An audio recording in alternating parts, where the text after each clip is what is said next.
2020 की अव्यक्त मुरली नहीं साकार मुरली है।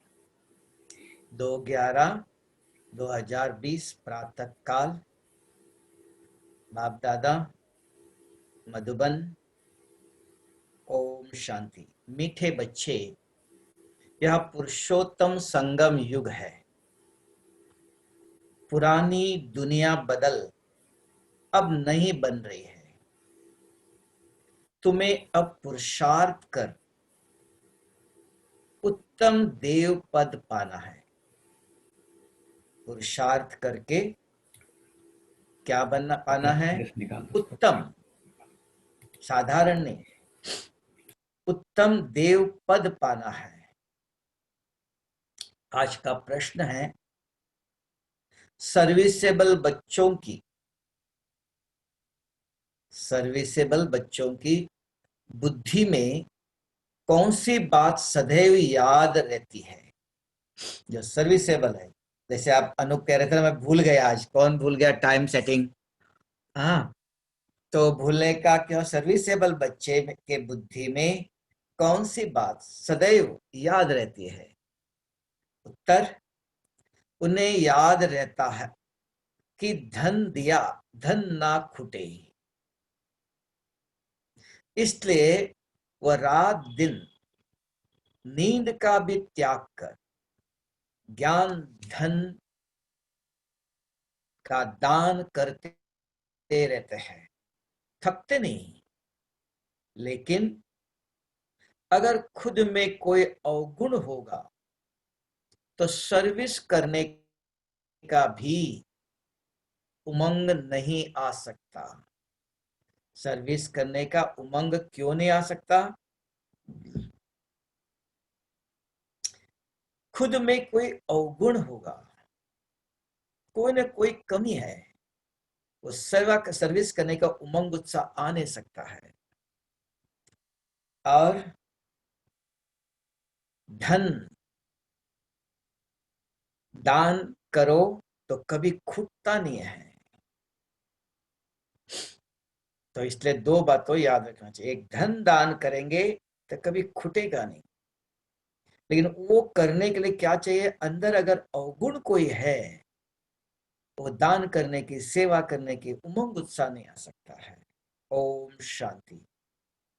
मीठे मीठे रूहानी बच्चों प्रति बाप बैठ समझाते हैं, बच्चे जानते हो परम पिता रोज रोज समझाते हैं।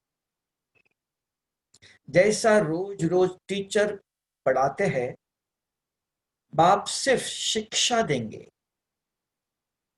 सम्मान संभालते रहेंगे। क्योंकि बाप के तो घर में ही बच्चे रहते हैं। कौन से घर में? मधुबन घर में। माँ बाप साथ रहते हैं मधुबन में। यहाँ तो ये वंडरफुल बात है, रूहानी बाप के पास तुम रहते हो। एक तो रूहानी बाप के पास मूल वतन में रहते हो, परम धाम में भी रहते हैं। फिर कल्प में एक ही बार बाप आते हैं, बच्चों को वर्षा देने व पावन बनाने, सुख व शांति देने के लिए। कल्प में एक ही दफा बाप आते हैं। किसके लिए आते हो? बच्चों को वर्षा देने और पावन बनाकर सुख एवं शांति देने। तो जरूर नीचे आकर रहते होंगे। इसमें ही मनुष्य का मुंझाइश है। तो कैसे देगा? वर्षा देने के लिए, सुख शांति देने के लिए कैसे देगा? तो जरूर उनको नीचे आना पड़ेगा ना। इधर आकर रहते होंगे, नहीं तो रहते ब्रह्मांड में। इसमें ही मनुष्य का मुंझारा है, गायन भी है। साधारण तन में प्रवेश करते, अब साधारण तन कहां से उड़कर तो नहीं आता। जरूर मनुष्य के तन में ही आते हैं।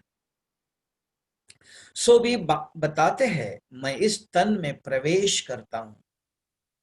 तुम बच्चे भी अब समझते हो, बाप हमको स्वर्ग का वर्षा देने आया है।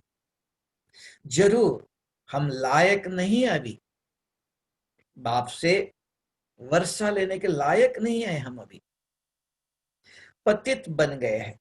सब कहते भी है, हे पतित पावन आओ, आकर हम पतितों को पावन बनाओ।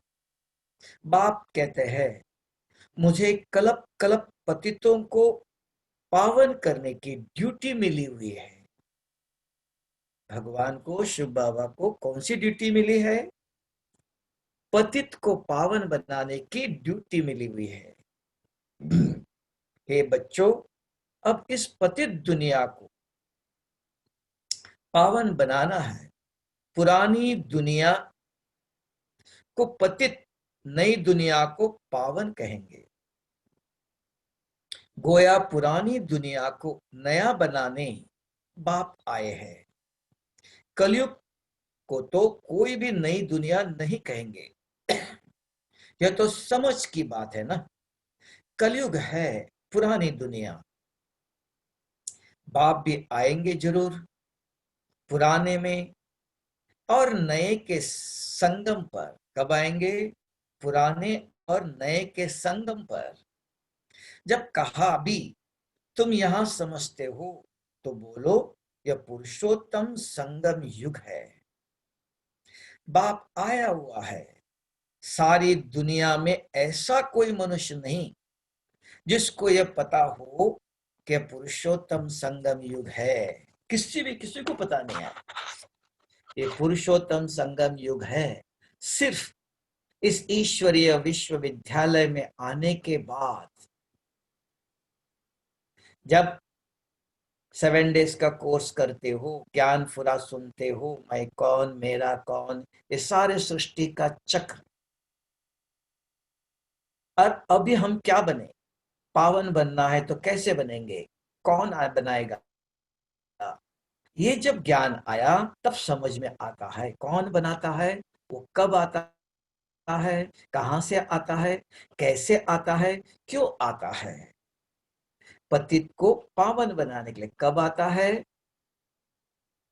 कलयुग का अंत और सत्य का आदि संगम पर। उसको पुरुषोत्तम संगम युग कहता है, क्योंकि मनुष्य आत्माओं को पुरुषोत्तम बनाने का समय है। जरूर तुम संगम युग पर हो तब तो समझाते हो।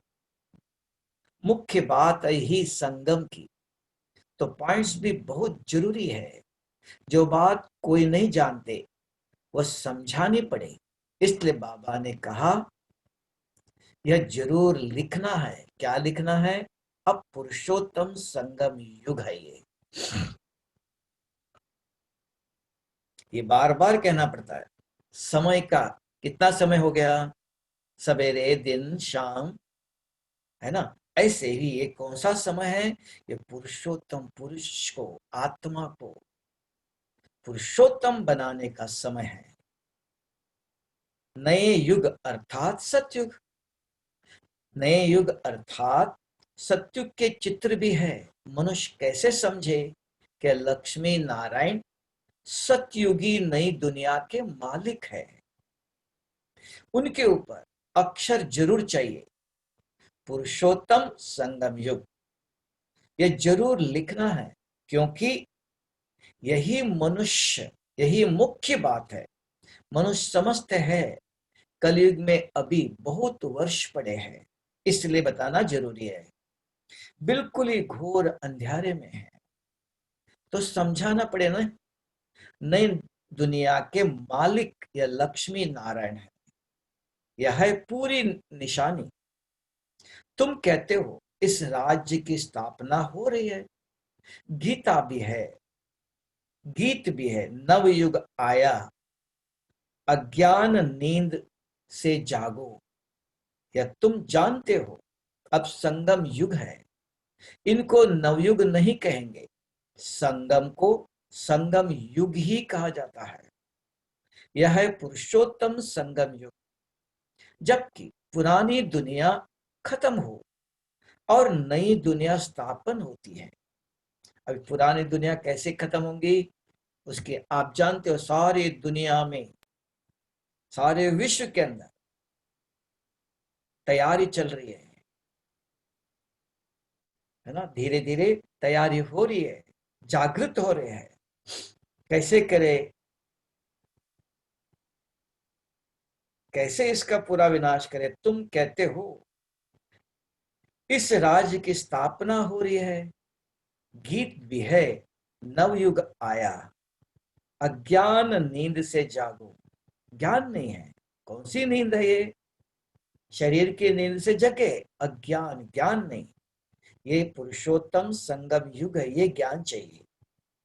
यह तुम जानते हो अब संगम युग है। इनको नवयुग नहीं कहेंगे, संगम को संगम युग ही कहा जाता है। यह है पुरुषोत्तम संगम युग कि आत्मा पुरुष, वो पुरुष उत्तम बनने का युग है, ये समय है। जबकि पुरानी दुनिया खत्म हो और नई दुनिया स्थापन होती है। मनुष्य देवता बन रहे हैं, राजयोग सीख रहे हैं। देवताओं में भी उत्तम पद है ही इन लक्ष्मी नारायण का, यह भी है। तो मनुष्य, लक्ष्मी नारायण भी कौन है, मनुष्य। इनमें दैवी गुण है, इसलिए देवी देवता कहा जाता है। क्यों कहते हैं देवी देवता, इनमें दैवी गुण है। और हमारे अंदर दैवी गुण नहीं, आसुरी गुण है। सबसे उत्तम गुण कौन सा है, वो पवित्रता का। तब तो मनुष्य देवताओं के आगे जाकर माथा टेकते हैं। पवित्र न होने के कारण अपवित्र व्यक्ति के सामने माथा टेकते हैं। कौन, जो अपवित्र है, पवित्र नहीं है। सबसे बड़ा गुण है ये पवित्रता। यह सब पॉइंट्स बुद्धि में धारण उनको होंगी जो सर्विस करते हैं। अब ये ज्ञान जो मुरली सुनते हैं, अब यार मुझे आज सुनाना नहीं था क्लास, मैंने सुना, लिख के भी रखा, बस इतना ही। बुद्धि में सारा दिन में और कोई कोई बात आएंगे, ये ज्ञान आएगा नहीं, क्या जरूरत नहीं है मेरे पास। अगर मुझे अभी क्लास करना है, किसी को सुनाना है, अरे ये पॉइंट सुनाना है, ये बहुत अच्छा था, ये भी बाबा ने कहा, इसको ऐसे एक्सप्लेन करना चाहिए, तो ये बुद्धि में चलेगा, ये सेवा। तब कहा बाबा ने, किसके बुद्धि में ये ज्ञान ठहरेगा, जिनको सर्विस करना है, औरों को सुनाना है। डिमांड एंड सप्लाई, किसी से डिमांड होनी चाहिए, किसी को देना है, सेवा करना है, तब, नहीं तो जरूरत नहीं है।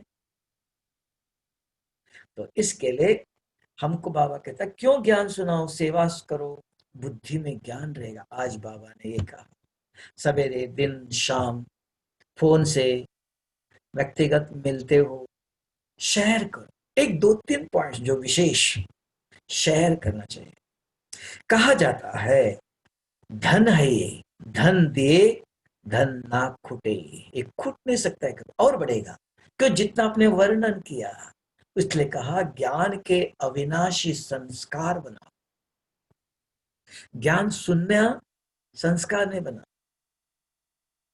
सुन लिया आपने इतना, उसका चिंतन मंथन करो तो बुद्धि में रिकॉर्ड हो जाए संस्कार, और एक दो चार लोगों को सुनाओ, संस्कार बन जाए, ज्ञान के अविनाशी बन जाए। 10-15 लोगों को सुनाओ, अविनाशी बन जाएगा। तो सारे कल्प में इस ज्ञान के धन दान किया था, इसके प्रालब्ध, इसकी प्राप्ति प्राप्त हो जाएगा। इसलिए बाबा कहता है ये ज्ञान धन है, पद्मों की कमाई जमा करता है। बाकी स्थूल धन दिया किसी को, खाया पिया खत्म, वो लेके नहीं जा सकते। ये ज्ञान सुना उन्होंने, उन्होंने चिंतन किया, उन्होंने आचरण में लाया, कर्म श्रेष्ठ हुए, प्रारब्ध बन गई। वो प्रारब्ध सारा कलप चलती है। हमने भी सुना, मनन चिंतन किया और वर्णन ऐसे के ऐसे पढ़ाया नहीं, एक्सप्लेन किया, क्लैरिफाई किया। पुरुषोत्तम संगम युग क्यों कहना चाहिए, अपने बुद्धि के अंदर मंथन करना चाहिए, क्लैरिटी चाहिए, क्लियर करके सुनाया। नहीं तो ऐसा ही साथ से लिया, इस साथ से दान किया, तो आपका कुछ नहीं। पोस्टमैन का काम, लेटर आया, लेटर दे दिया, नहीं, उसके अंदर आप चिंतन मंथन करो, अच्छा मसाला लगा, उसको अच्छी क्लैरिफाई करो। बहुत समझानी मिलती रहती है, नॉलेज तो बहुत सहज है, परंतु कोई में धारणा अच्छी होती, कोई में नहीं होती है। क्यों? किसी के अंदर अच्छी धारणा होती है, किसी के अंदर नहीं। जिनमें अवगुण है वह तो सेंटर संभाल भी नहीं सकते हैं। तो बाप बच्चों को समझाते हैं, प्रदर्शनी में भी सीधे सीधे अक्षर देने चाहिए। प्रदर्शनी में भी कैसे, ये जो बाबा ज्ञान देता है वो स्पष्ट बताना चाहिए। लेकिन क्यों नहीं कर सकते? धारणा नहीं है। धारणा क्यों नहीं है? बुद्धि पवित्र नहीं, स्वच्छ नहीं, बहुत पाप भरा हुआ है। जहां किचड़ा है, तब का ज्ञान रतन कहाँ रखेंगे? सोने के बर्तन में। उदाहरण बाबा बताता है, शेरनी का दूध कहाँ रखते हैं? बहुत गर्म होता है, साधारण बर्तन गल जाएगा, सोने का बर्तन चाहिए। ये ज्ञान भी किसके बुद्धि में रहेगा? जिसकी बुद्धि स्वच्छ प्योर है। पर चिंतन, निंदा, इम्प्यूरिटी, ऐसे कुछ पाप नहीं उनकी बुद्धि में, इसलिए का एकदम बुद्धि इतनी प्योर इस घोर कलयुग में नहीं मिलेगा। थोड़ा, तब विधि बताया कि ज्ञान को कैसे ठहराए, कैसे बुद्धि को प्यूरिफाई करे। तो एक दो पॉइंट लिखो, लिख के रखो। एक एक दो दो घंटे में जब नाश्ता करने बैठते हो, खाना खाने बैठते हो, रात को डिनर लेते हो, उस समय पढ़ो। अगर कोई है उनको पढ़ाओ। अगर सारे दिन में कर्म करते हो, लिख करके सामने रखना। किसी का फोन आया, बात करो, फिर उनको बाबा, अगर वो बाबा के बच्चे हैं तो उनको बताना कि आज की मुरली, अगर वो बाबा के नहीं है तो मुरली बाबा ने बोलो, आज मैंने बहुत अच्छा किताब पढ़ा था, बहुत अच्छी बात, मैं शेयर करूं? पूछ के बता, हाँ कहा तो बता दो। ऐसे बार बार आपको याद रहे, औरों को देना है, दान करना है। एक ज्ञान दान है, सवेरे से शाम तक बहुत लोगों को दे सकते हैं। प्लानिंग चाहिए, इच्छा चाहिए, लक्ष्य चाहिए, और इसका वैल्यू समझना चाहिए, ये क्यों करना है। यही धन है, रियल धन है। जिनमें अवगुण है वह तो सेंटर संभाल भी नहीं सकते। गुण और गुण नहीं, टीचर भी बनना, कौन गुणवान चाहिए। तो बाप बच्चों को समझाते, प्रदर्शनी में भी सीधे सीधे अक्षर देने चाहिए। पुरुषोत्तम संगम युग तो मुख्य, इसका मुख्य समझानी चाहिए। इस संगम पर आदि सनातन देवी देवता धर्म की स्थापना हो रही है। अभी संगम पर क्या हो रहा है? सब धर्म है, हिंदू तो है ही नहीं, मुस्लिम क्रिश्चियन सब धर्म है। जो आदि में था, आदि सनातन देवी और देवता धर्म की स्थापना हो रही है। अभी कौन कर रहा है? स्वयं निराकार शिव बाबा ब्रह्मा मुख से, ब्रह्मा के द्वारा इसकी स्थापना कर रहे हैं। जब यह धर्म था तो और कोई धर्म नहीं था। यह जो महाभारत लड़ाई है, उनके भी ड्रामा में नूंद है। यह भी निकले हैं, अभी निकला है। आगे थोड़े थे, 100 वर्ष के अंदर सब खलास हो जाएगा। संगम युग को कम से कम 100 वर्ष तो चाहिए ना। इस संगम युग 100 वर्ष, 1936 to 2036, सारी दुनिया बननी है। न्यू दिल्ली बनाने में कितना वर्ष लगा? पहले दिल्ली थी कि वो पुरानी दिल्ली कहते हैं, अभी नई दिल्ली बनाया। तुम समझते हो भारत में ही नई दुनिया होती है, फिर पुरानी खलास हो जाएंगी, कुछ भी रहता नहीं। प्रलय तो होता नहीं है, प्रलय होनी होती है। यह सब बातें बुद्धि में है। अभी है संगम युग। नई दुनिया में जरूर यह देवी देवता थे, फिर यही होंगे। यह है राजयोग की पढ़ाई। अगर कोई डिटेल में नहीं समझा सकते तो सिर्फ एक बात बोलो। अगर किसी को ज्ञान समझाने की आदत नहीं है, नहीं समझा सकते हो डिटेल, तो एक ही बात बोलो। क्या वो? बताओ, कौन बताएगा? एक बात बताओ। हाँ, वो परमपिता परमात्मा जो सबका बाप है, उनको तो सब याद करते हैं। वह हम सब बच्चों को कहते हैं, वो कहते हैं तुम पतित बन पड़े हो, पुकारते भी हो, हे पतित पावन आओ। बरोबर कलयुग में है। पतित सतयुग में पावन होते हैं।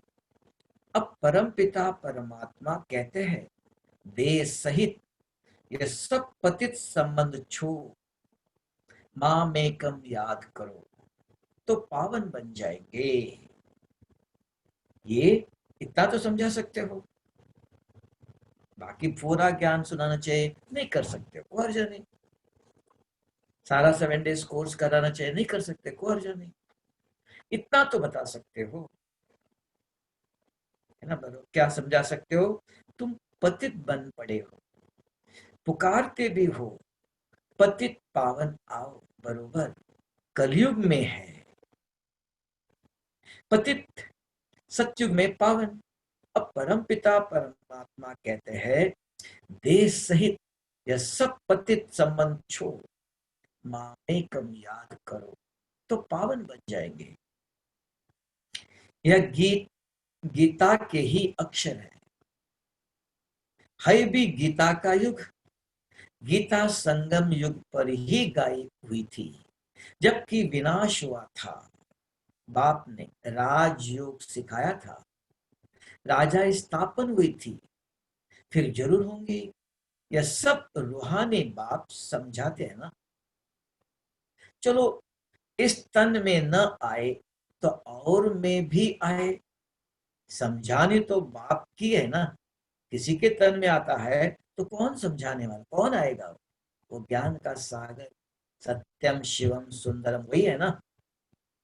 हम इनका तो नाम लेते नहीं है। हम ब्रह्मा बाबा का कुछ नाम नहीं लेते, शिव बाबा का ही कहते हैं।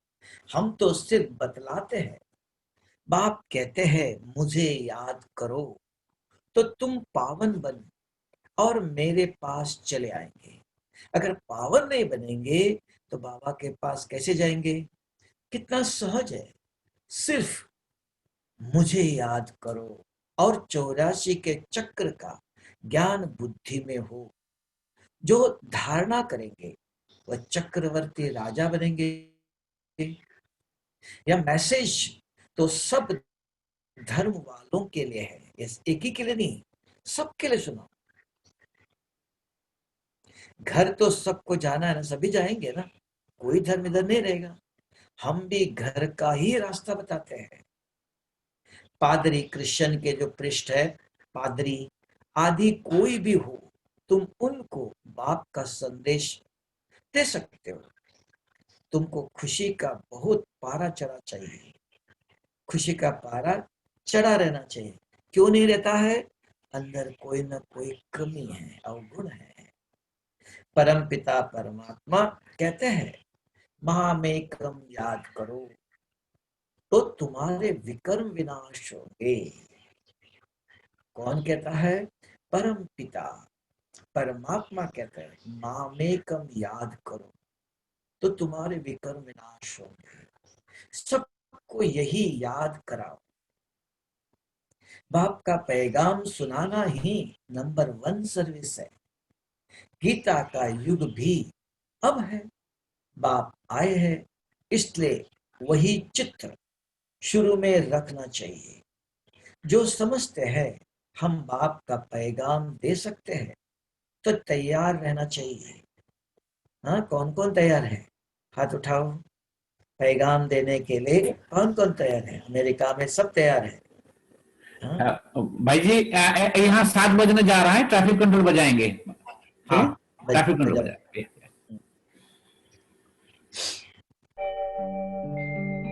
ओम शांति शांति। ओम शांति शांति। अंतर मन में ज्योति जगा लो, होगा दूर अंधेरा।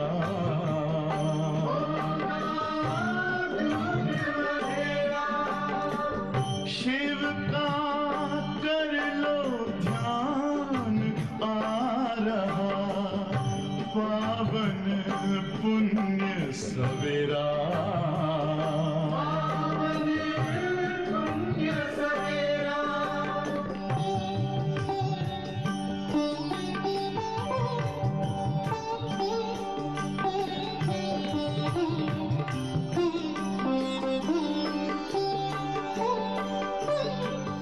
तुम हो कौन, कहाँ से आए, अपने आप को जानो। राजयोग के द्वारा अपना परम पिता पहचानो। इसी राजपथ पर चलकर तुम पालो अपना बसेरा।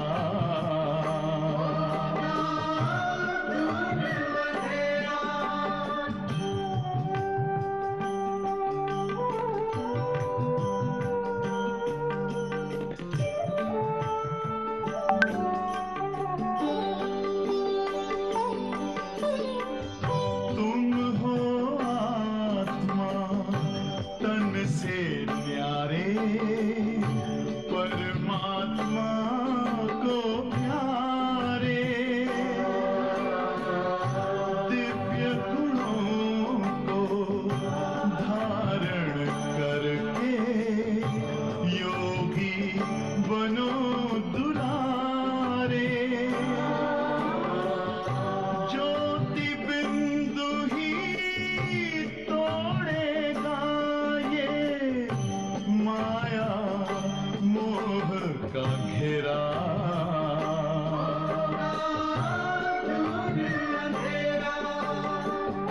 अंतर मन में ज्योति जगा लो, होगा दूर अंधेरा।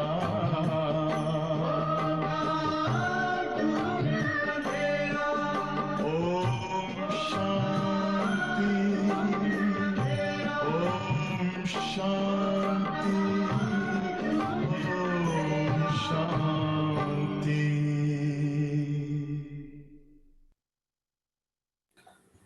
तो बाबा कहते हैं कि जो धारणा, हाँ, तो घर तो सबको जाना है, हम भी घर का ही रास्ता बताते हैं।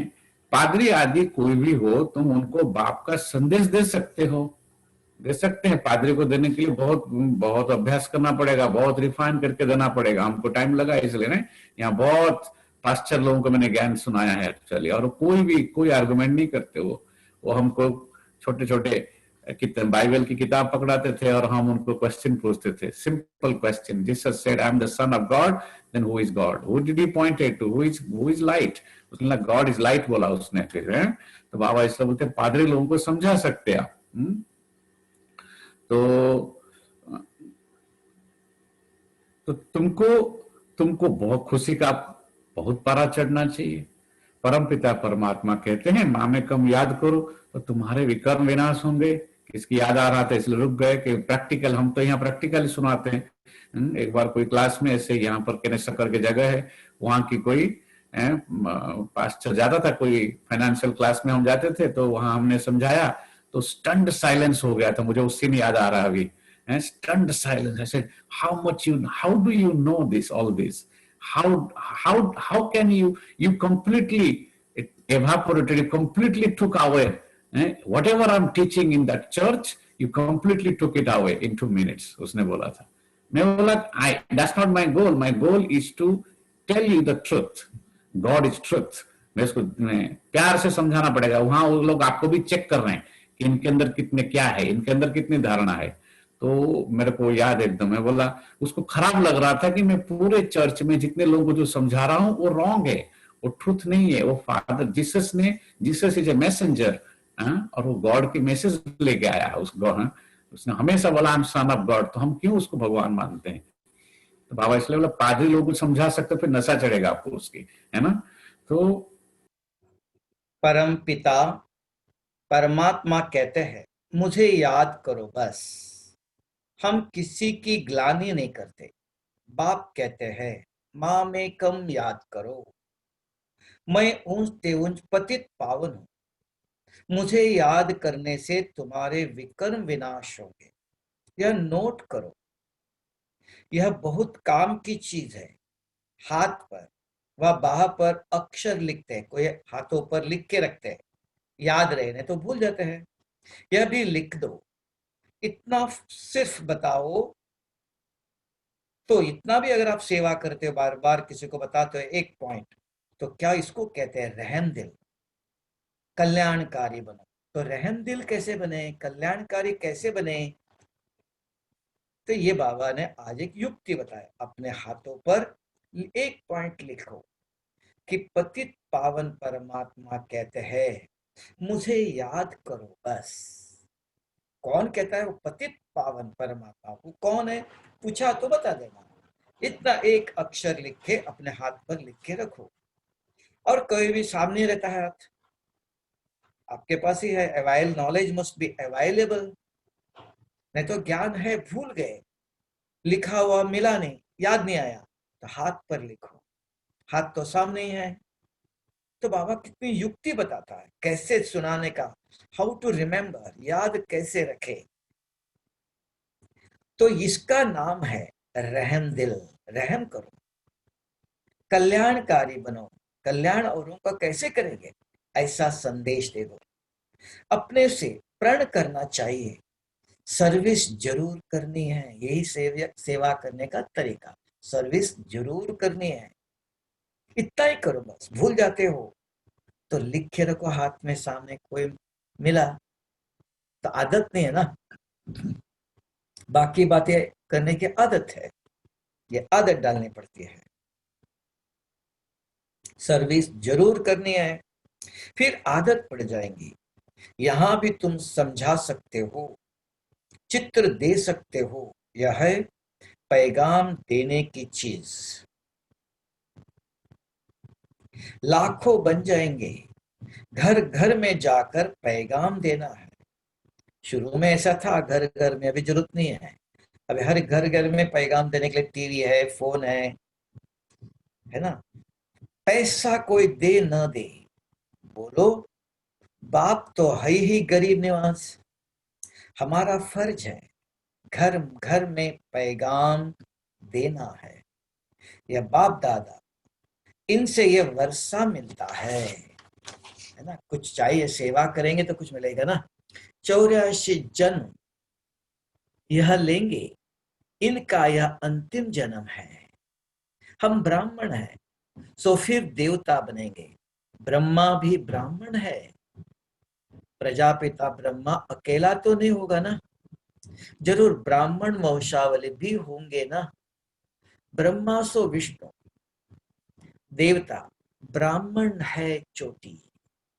वही देवता क्षत्रिय वैश्य शूद्र बनते हैं। ब्राह्मण पहले थे, फिर क्या बने, देवता बने, फिर क्या बने, क्षत्रिय बने, फिर क्या बने, वैश्य बने। शूद्र बन गए। अंत में कोई जरूर निकलेंगे जो तुम्हारी बातों को समझेंगे। पुरुष भी सर्विस कर सकते हैं। सवेरे उठकर मनुष्य जब दुकान खोलते हैं तो कहते हैं सुबह का साई, सिंधी भाषा में कहते हैं। तुम भी सवेरे सवेरे जाकर बाप का पैगाम सुनाओ, बोलो तुम्हारा धंधा बहुत अच्छा होगा। तुम साई को याद करो तो 21 जन्म का वर्षा मिलेगा। साई मीन सिंधी में मालिक, सिंधी भाषा में भगवान को साई, साई को याद करो तो 21 जन्म का वर्षा मिलेगा। अमृत वेले का टाइम अच्छा होता है। आजकल कारखानों में माताएं भी बैठ काम करती है। पहले माताएं कोई नौकरी बाहर नहीं जाती थी, आजकल सभी काम करते हैं। यह बैच भी बनाना बहुत सहज है। तो बाबा कहता है माताएं जैसे काम करते हैं ऐसे बैच बनाओ। लाखों लोगों को चाहिए, कुछ इन्वेंशन करो। तुम बच्चों को तो रात दिन सर्विस में लग जाना चाहिए, नींद हराम कर देनी चाहिए। बाप का परिचय मिलने से मनुष्य धन के बन जाते हैं। तुम जिसको भी पैगाम दे सकते हो, तुम्हारा ज्ञान तो बहुत ऊंचा है, बोलो हम तो एक को याद करते हैं। क्राइस्ट की आत्मा भी उनका बच्चा था ना। वो कौन था? उसने भी कहा God is light, I am sun of God. मैं भगवान नहीं कहा उसने, गॉड इज लाइट। लेकिन उस गॉड तक कैसे पहुंचे, उसको कैसे याद करे, वो सारी विधि चाहिए था, वो क्लैरिटी नहीं आई। तो इसके कारण वो मेन है। उसने भी कहा गॉड इज लाइट। क्राइस्ट भी आत्मा भी उनका बच्चा था। वो आत्माएं तो सब उनके बच्चे हैं। वही गॉड फादर कहते हैं, वो भी कहते हैं गॉड फादर, हम बच्चे। और कोई भी देहधारियों को मत याद करो, तुम अपने को आत्मा समझ मां में कम याद करो तो विकर्म विनाश हो जाएंगे, मेरे पास आ जाएंगे। मनुष्य पुरुषार्थ करते ही है घर जाने के लिए, परंतु जाता कोई भी नहीं, देखा जाता है। बच्चे अभी बहुत ठंडे हैं, इतनी मेहनत पहुंचती नहीं, बहाना करते रहते हैं। इसमें बहुत सहन भी करना पड़ता है। धर्म की स्थापना करते समय बहुत सहन करना पड़ता है। देखा क्राइस्ट का क्या किया, गुरु नानक देव के बच्चों को क्या किया। हर धर्म में है, धर्म स्थापक को कितना सहन करना पड़ता है। क्राइस्ट के लिए भी कहते हैं उनको क्रॉस पर चढ़ाया, तुम्हारा काम है सबको संदेश देना। क्यों चढ़ाया क्रॉस पर? क्या किया उन्होंने? तकलीफ दिया किसको? ज्ञान सुनाया किसको? दुख तो नहीं दिया। क्यों ऐसा किया? मनुष्य धनी के बन गए, है ना। पहले धनी के नहीं थे, नास्तिक थे। तुम किसको भी पैगाम दे सकते हो, तुम्हारा ज्ञान तो बहुत ऊंचा है, बोलो हम तो एक को याद करते हैं। क्राइस्ट की आत्मा भी उनका बच्चा था, आत्माएं तो सब उनके बच्चे हैं।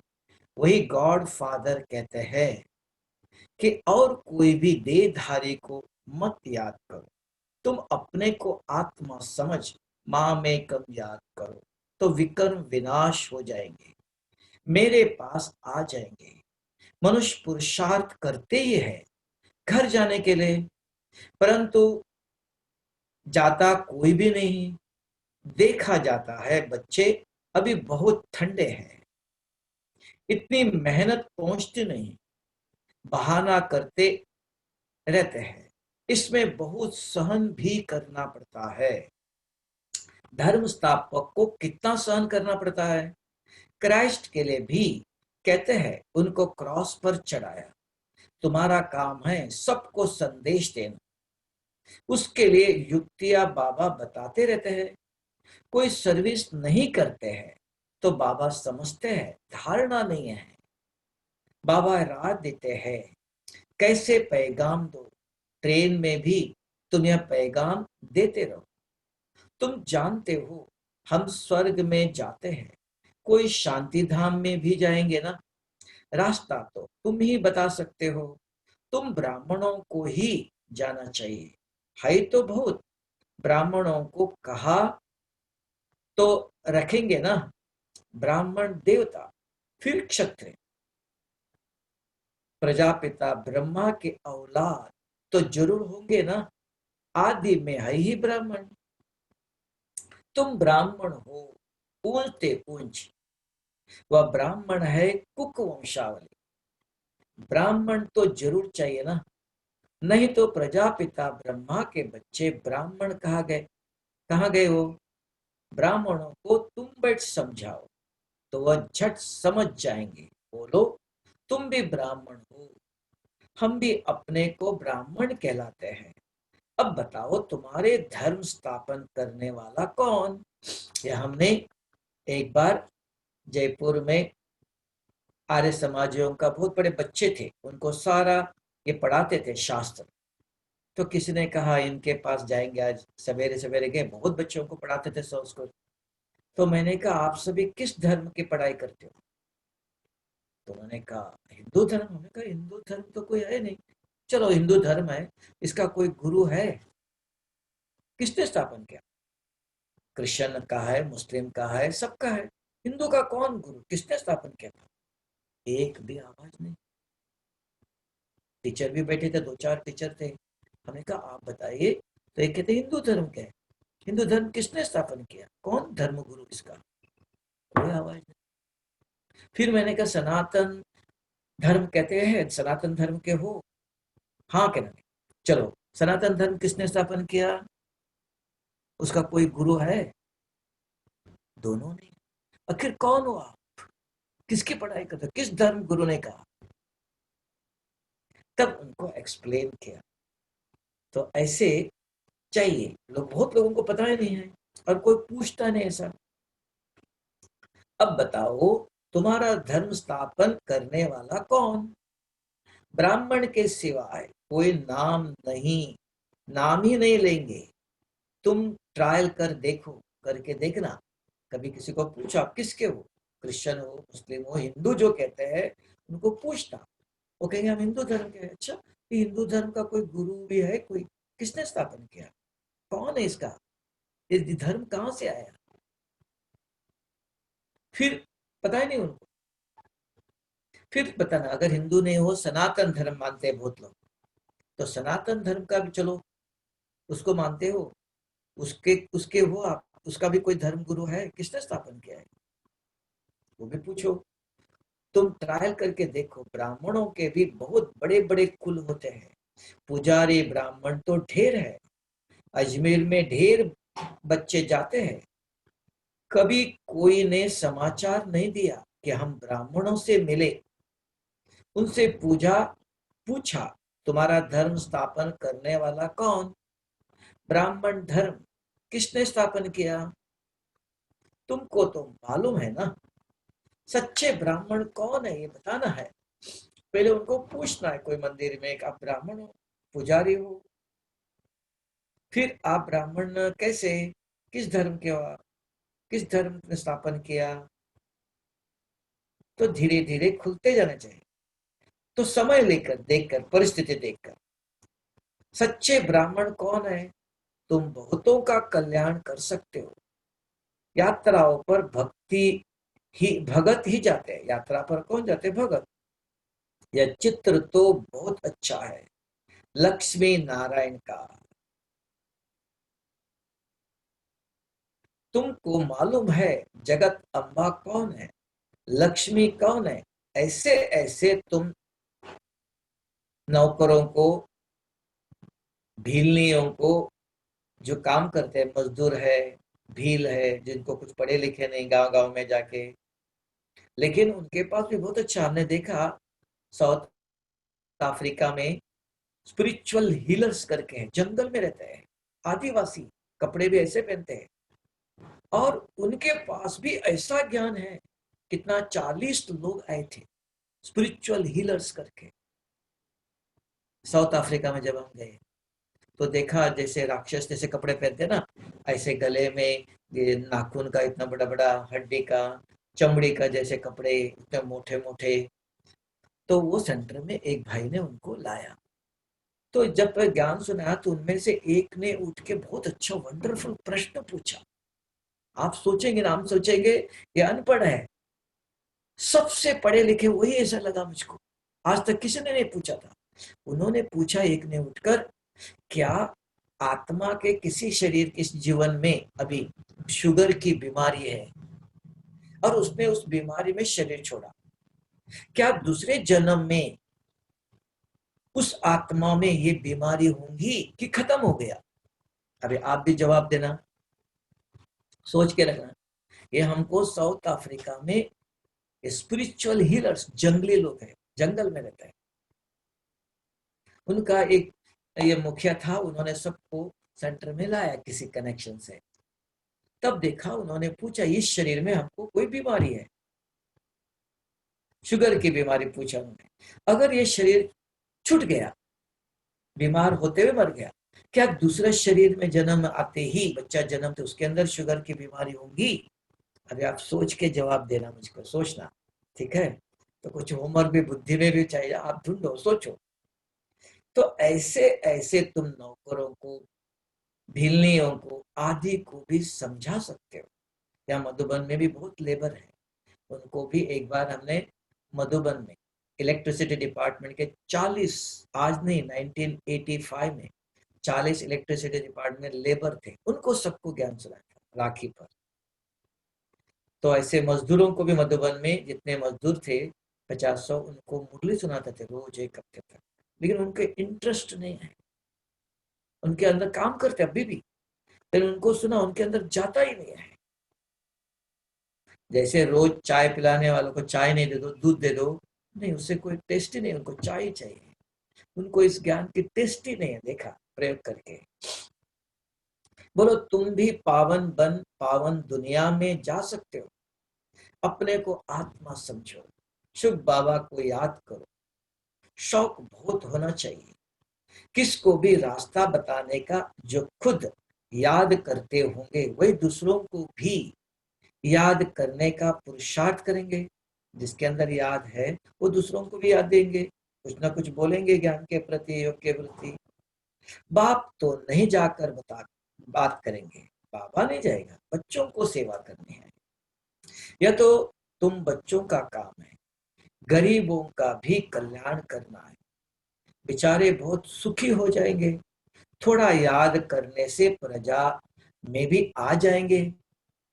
यह भी अच्छा है ना, थोड़ी तो करेंगे, ऐसे नहीं उनको मजदूरी रहने दो, नहीं, उनका भी तो, उनको भी सुख मिलना चाहिए।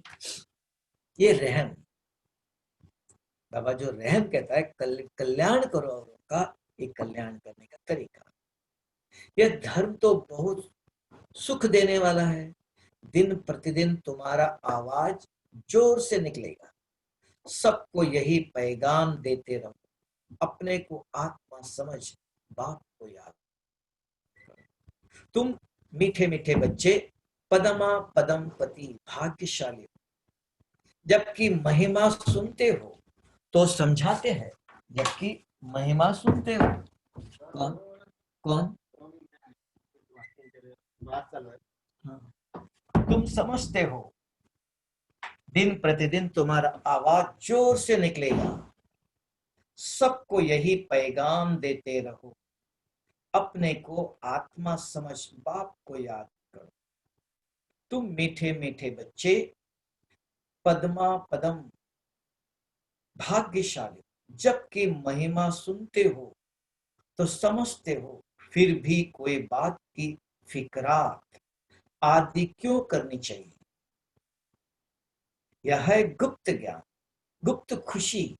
तुम हो इनकॉग्नेटो वॉरियर्स, तुमको अननोन वॉरियर्स कहेंगे, और कोई अननोन वॉरियर्स हो नहीं सकता। कौन सा? नॉन वॉरियर्स और अननोन वॉरियर्स, किसी को पता नहीं। सैनिक हम अंदर की लड़ाई, वो बाहर की है। तुम्हारा दिलवाड़ा मंदिर पूरा यादगार है, दिल लेने वाले का परिवार है ना। महावीर महावीरनी और उनके औलाद, ये पूरा पूरा तीर्थ है। काशी से भी ऊंची जगह है, कौन सी है वो बताओ? काशी से भी नहीं तो सबसे बड़ा तीर्थ काशी, काशी कलवट खत है वहां ही। काशी से भी ऊंच जगह हुई, कौन सा? मधुबन, है ना। महावीर और महावीर ने परिवार, तो उसकी यादगार में दिलवाला टेम्पल बनाया। महावीर भी है यहाँ, 5 विकारों पर जीत पाने वाले, काम क्रोध लोभ। महावीरनिया भी है और उनके औलाद, उनके बच्चे भी है। यह पूरा पूरा तीर्थ है ना। माँ बाप भी, बच्चे भी, सभी परिवार सहित, अकेले नहीं, और सभी माया जीत है। काशी में भी देखो, रतन मोहन दादी थी, उनकी माता भी थी। दीदी मनमोहिनी थी, उनकी भी माता जी थी, बहनें थी 2, क्वीन मदर करके माता थी। दादी प्रकाशमणि की भी 2 बहनें और थी। एक कृष्णी दादी करके पटना में थी, उनकी लड़की मोहिनी बहन करके अब भी 1 महीने पहले शरीर छोड़ा, बॉम्बे में कुलाबा में रहती थी। अब भी मधुबन में आई थी, 15 दिन रुकी, 15 दिन के अंदर शरीर छूट गया, बीमार हो गई थी, 85 ईयर्स। और एक दादी सती दादी करके बॉम्बे में थी, 3 बहनें थी, परिवार सहित है। गुलजार दादी की भी 2 बहन, माँ ऑलराउंडर दादी दिल्ली की इंचार्ज थी गुलजार दादी, और भी 2 बहनें आई थी। अभी वो इधर थी, कहाँ, सिंगापुर में है, कहा थी, ज्ञान में नहीं चल रही थी। लेकिन एक बहन, एक लड़की, दोनों लड़की आती थी। गुलजार दादी की माँ भी, शांतामणि दादी की भी, संदेशी दादी बहन, हाँ, फिर ध्यानी दादी, उनका माँ बाप परिवार, सारा परिवार ही, शांतामणि दादी का, रतनमणि दादी का, सब परिवार सहित आए पहले। तब बाबा कहता है, तो ये महावीर भी, महावीरनीय भी, जैसे विश्व किशोर भाऊ यज्ञ का सबसे पहला, उनकी वाइफ थी संतरी दादी करके, उनके तन में शुरू में बाबा आता था, संतरी दादी, वो भी थी परिवार से युगल, अकेले अकेले कोई नहीं चले, बहुत कम, तब का परिवार से आए। अच्छा, तो सबसे बड़ा ऊंच तीर्थ कहाँ हो गया? मधुबन। कि पतित को पावन कर तीर्थ में क्यों कहलाते? अमरनाथ यात्रा क्यों करते हैं? काशी में कलवट क्यों कहते हैं? कि पाप खत्म करना है।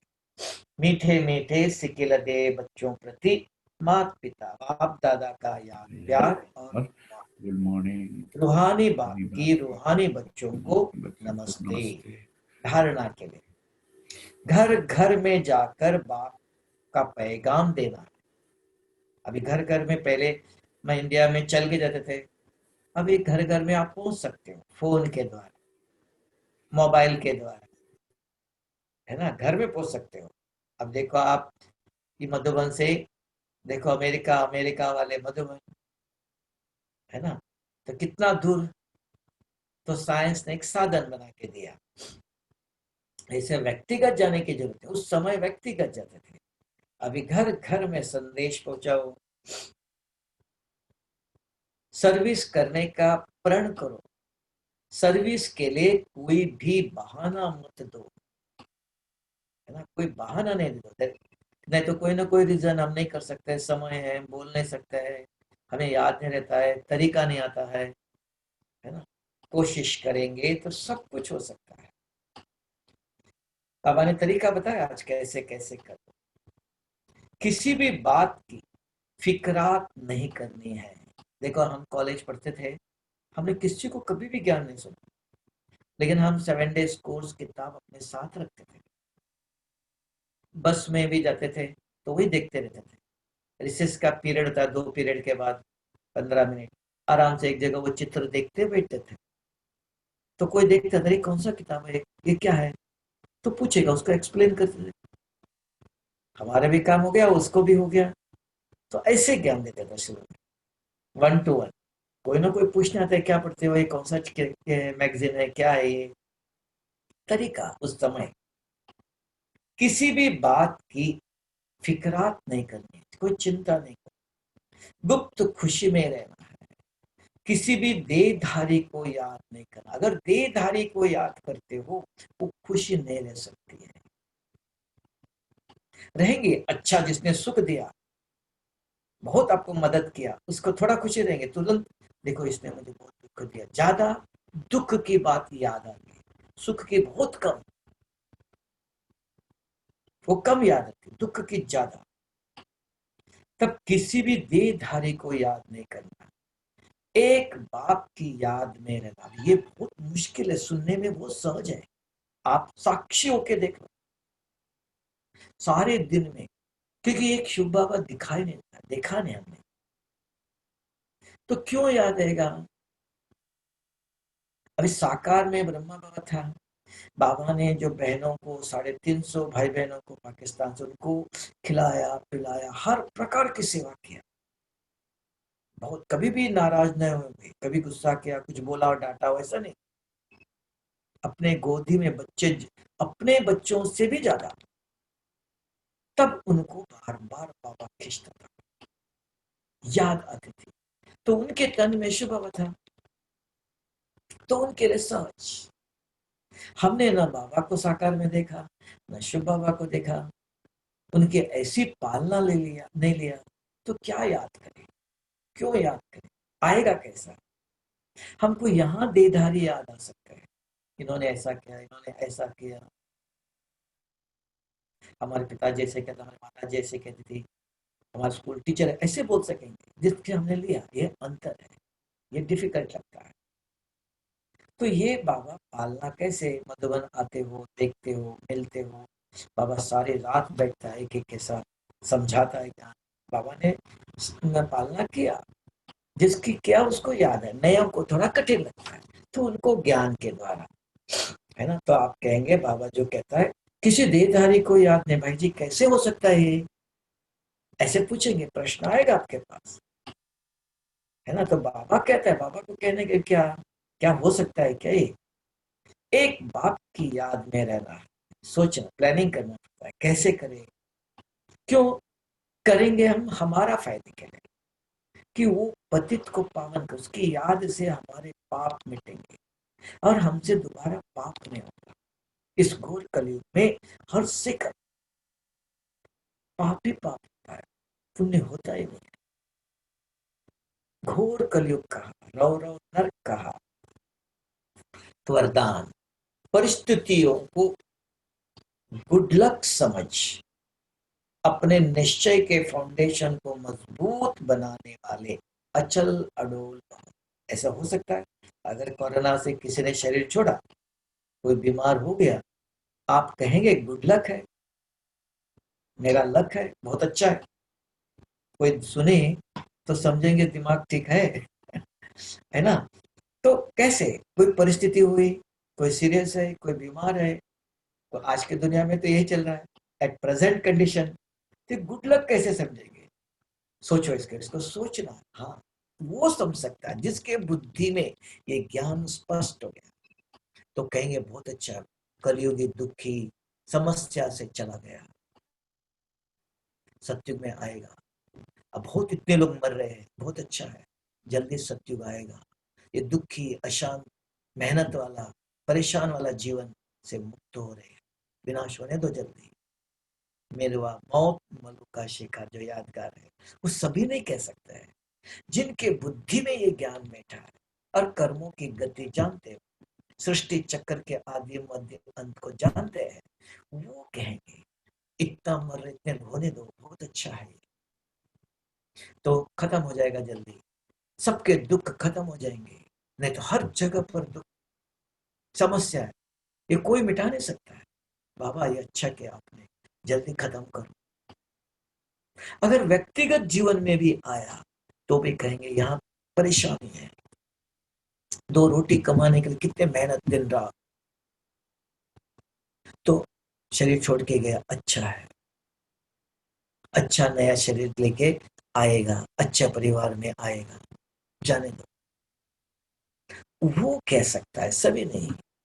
इसको तैयार करो अंदर, प्रिपेयर करके रखो। अगर कुछ हुआ तो हमारे अंदर एक गुड लक है। तब क्या होगा? निश्चय का फाउंडेशन बाबा पर निश्चय बढ़ेगा, मजबूत बनेगा।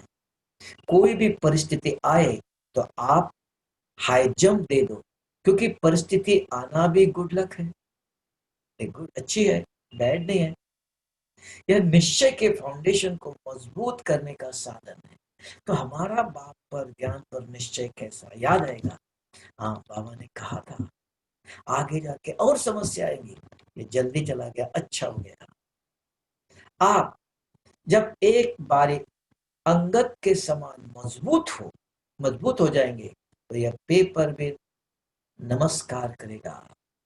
एक बार निश्चय पक्का हो गया, बहुत पेपर्स आएंगे। आज इसने शरीर छोड़ा, आज कल इधर हो गया, कल ये, आज ऐसे हो रहा है। हर एक एक दिन एक एक, इसने शरीर छोड़ा, इसने शरीर छोड़ा, इधर ये ऐसा हुआ, वही कोई सुख समाचार नहीं। कोई बीमार था, अच्छा हो गया, ऐसा तो 1% भी नहीं आता है।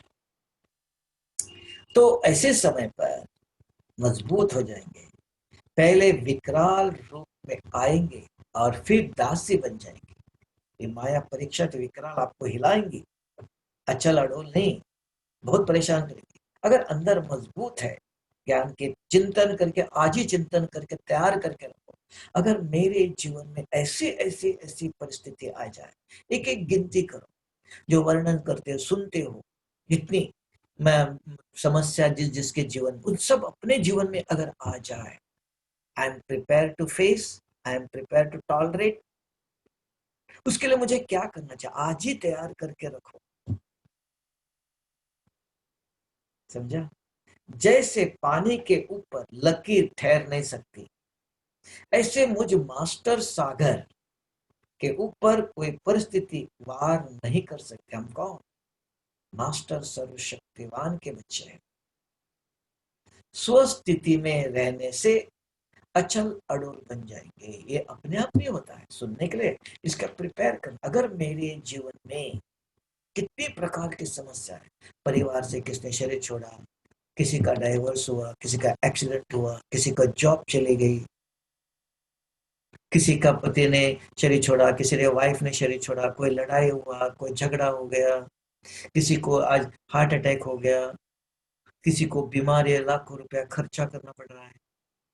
आप परिवार में किसी मामा काका रिलेशन में मैसेज आता है, मदद करनी पड़ती है, बहुत सारे तरह मैनी थिंग्स, घोर कलयुग है। तो आप कहेंगे अच्छा हो गया, इस दुख दर्द की घोर समस्याओं से, दुखों से तो मुक्त हो गया, धन्यवाद भगवान को कहेंगे, अच्छा किया।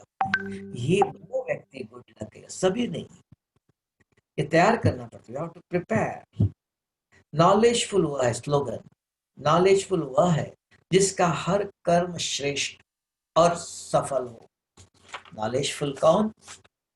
जिसका ज्ञान है, उसको हर कर्म सफल हो और श्रेष्ठ भी हो, साधारण नहीं, हर कर्म श्रेष्ठ भी हो। ठीक है? ओ शांति। ज्ञान कैसे सुनाना, कैसे क्या करना, समझ में आया? हाँ जी, बिल्कुल। हाँ जी।